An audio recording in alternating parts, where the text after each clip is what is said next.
Welcome to the course E8351 Digital Logic Circuits.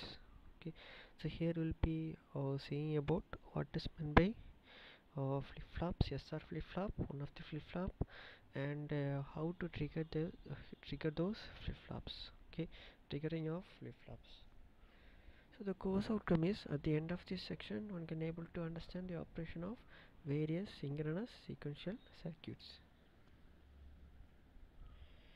So here the flip-flops, it is nothing but a memory element.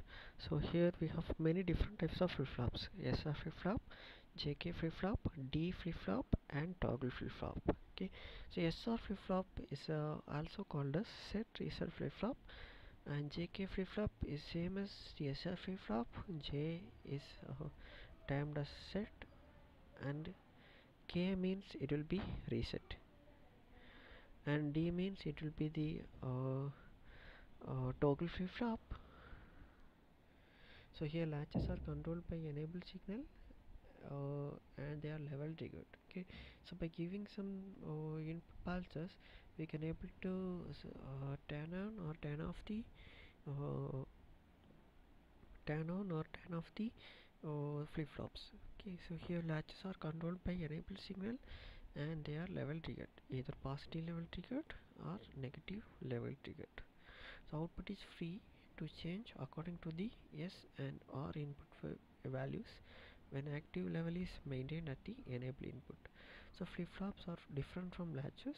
Flip-flops are pulse or clock edge triggered instead of level triggered. Okay, so here different types of level triggered pulses are shown: positive level triggered, then negative level triggered, then pulse triggering, positive pulse, negative pulse, then edge triggering, positive edge triggering, and negative edge triggering.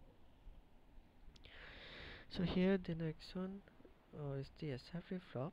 So here we will be dealing with any one of the flip-flop. I have taken SR flip-flop for the operation.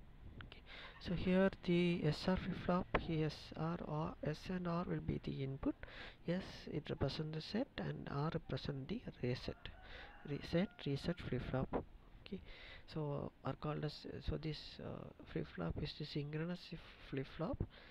SNR flip-flop are called synchronous inputs because data on these inputs are transferred to the flip-flop's output only on the triggering edge of the clock pulse.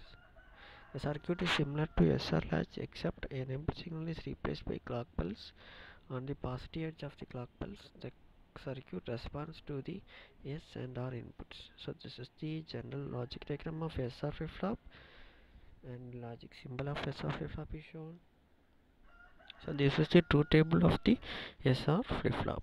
Okay, so here when the S and R both inputs are 0, it has no change state. When S and R in both inputs are 0 and 1, it will be in the flip-flop will be reset.